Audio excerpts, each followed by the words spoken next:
Let's talk about negotiations now and move to that because, of course, that is another big topic. I remember I interviewed you when there was the massive teacher strike, and I, don't think that anybody in Ontario wants to see that.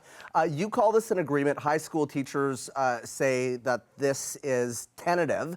But what I want to know from you is, are you still working on what is going to be discussed at the central table? And if so, why is this taking so long? So it is a tentative agreement that lays out a process that avoids a strike. It allows us to keep negotiating, Travis, in good faith, having spirited discussions at the table till October 27th. So we're going to keep meeting.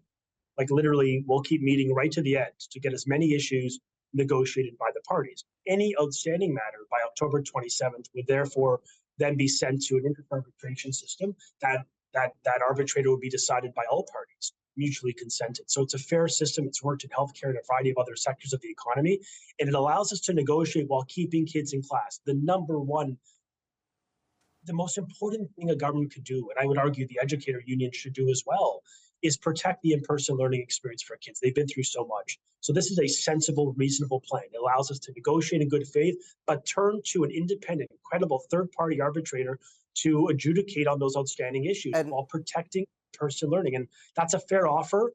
We've got a tentative agreement with OSSTF, yes, subject to ratification. Right. And we're calling on the other unions to come forward, work with the government, sit down with us, allow us to present this offer and get this deal done so that, yes, we can provide stability for every single child in Ontario. Our time is limited, so I do want to get through a couple more things. But on the arbitration, from my understanding, would only address salary. But there are other issues: violence in schools, mental supports, additional social workers needed, and some educators saying that while you are saying there's been progress on that front, they're not seeing that on the front line in schools.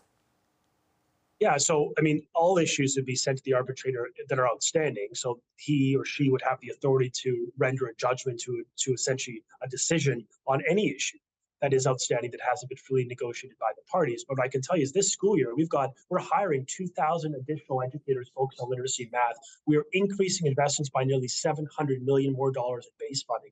We have a new landmark $180 million literacy plan that actually invests in literacy experts in the classroom, and we're doubling the math coaches. And for the first time, Travis, just very briefly, we now have a math lead, one individual who's given the singular responsibility to improve outcomes, training, professional development, and the skills developed these kids when it comes to math. So there's a ton of new resources in place to help them succeed. A big sticking point in previous negotiations has been salary. As you know, I do not have to tell you that we are in an affordability crisis in this country. Why should educators' salaries not keep up with the rate of inflation?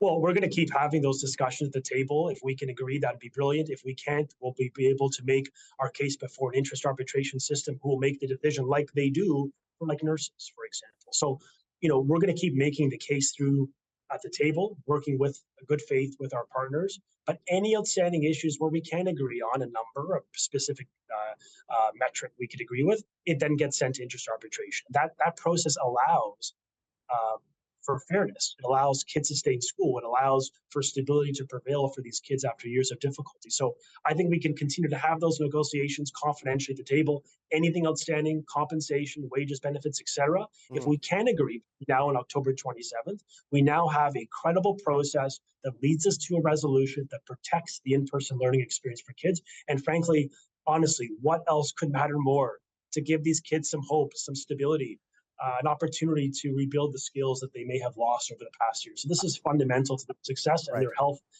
physical health as well.